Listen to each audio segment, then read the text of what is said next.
Bo, he took a 3-run lead into the inning. Reds tacked on 2 against Sean Doolittle before he finally shut the door. Yes, when I think about last night and Sean Doolittle was able to get the save, to me it was a gut check moment. It was sheer desire, and he basically emptied his tank. We always talk about a starter emptying their tank. Sean Doolittle emptied his tank last night and was able to get the job done. Pitch count got up there. Reds put the tying and potential go-ahead runs on base, but Doolittle did get the last out. After the outing, however, after the game was over, Doolittle, talking with reporters, admitted that the workload this season is catching up to him. That's 5 of 7 in the middle of August in the first season where I'm still going. You know, I haven't put together a season like this in a while. I'm starting to feel it a little bit, and you know, these are the nights where you got to dig deep and grind it out. You know, thank goodness we had a 3-run lead. Try to be more efficient with, you know, maybe my catch play before the game, and maybe not getting off the mound as much before the game every day. Or we've changed a lot of stuff in the weight room, the way that we work in between outings, after outings. You know, I think all things considered, I feel pretty good. But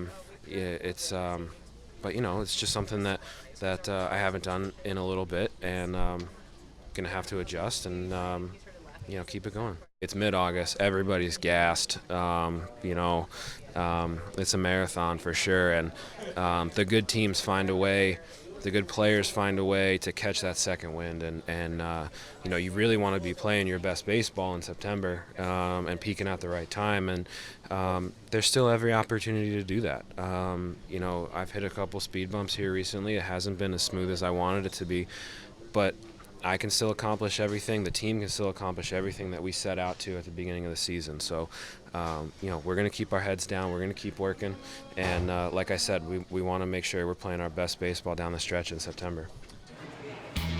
So Sean Doolittle, very honest as always, admitting that the workload this season for him is catching up to him a little bit. And here are the numbers that indicate just what Sean Doolittle has gone through this season. 52 games appeared in for him, on pace for 71. All of these would be career highs if he gets to those marks, paced out over a full 162-game season. The pitches, though, for me, Bo, are the thing to look at.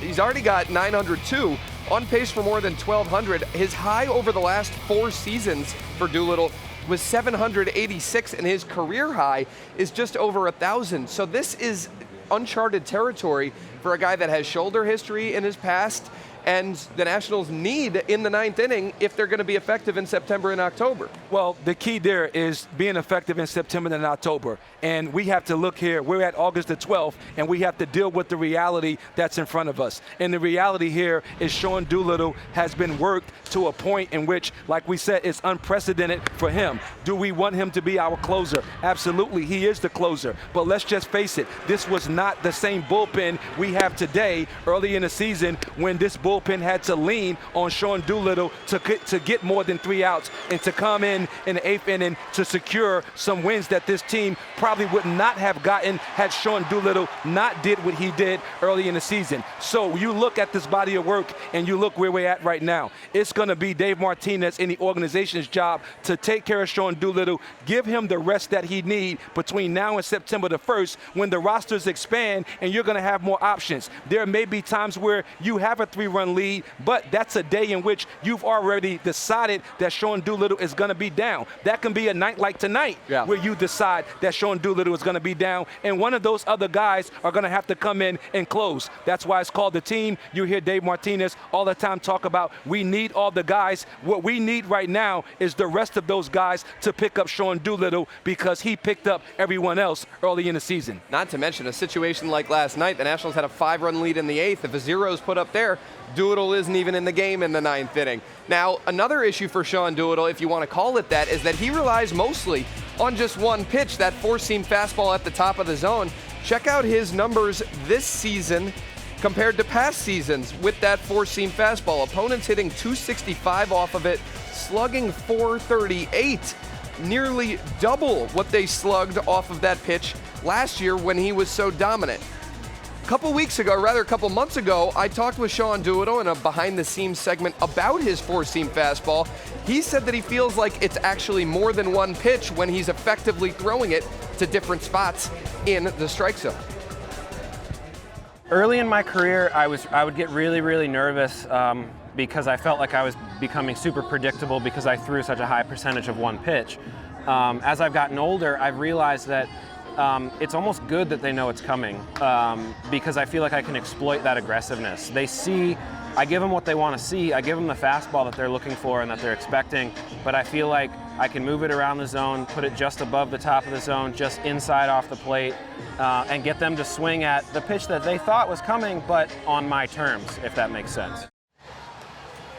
So it does make sense, Sean, and when Sean Doolittle is effectively locating his fastball where he wants to, Bo, it can work to his advantage, like he talks about. But when you throw 92% heaters and you're not locating your fastball where you want to, you have less room for error. And that's why fatigue is not our friend. When you think about Sean Doolittle and you talk about fatigue setting in, that does not allow him to have the ability to get his fastball where he's trying to get it. Also, when Sean Doolittle is at his best, his fastball is explosive, and it's explosive at the top of the strike zone, and it has late life. And when you see where he's throwing these fastballs right now, they're thigh high and they're over the middle of the plate. That's not where he's trying to throw the ball. And you look at the pitch last night, it was out over the plate, and it was thigh high, and they hit it out of the ballpark. When he's able to elevate his fastball, he's able to get swing and miss. It has more life at the top of the zone, and when he's able to command his fastball, like on the outer third there to Conforto, that means he has the hitter now set up, because hitters are not surprised that they're going to get a fastball. They just get more barrel to it when he leaves it in the middle of the plate. And if you're Sean Doolittle, if you're able to move that fastball around and you're able to have command of that fastball, it doesn't matter that the hitter knows that it's coming. They don't know where it's going to be.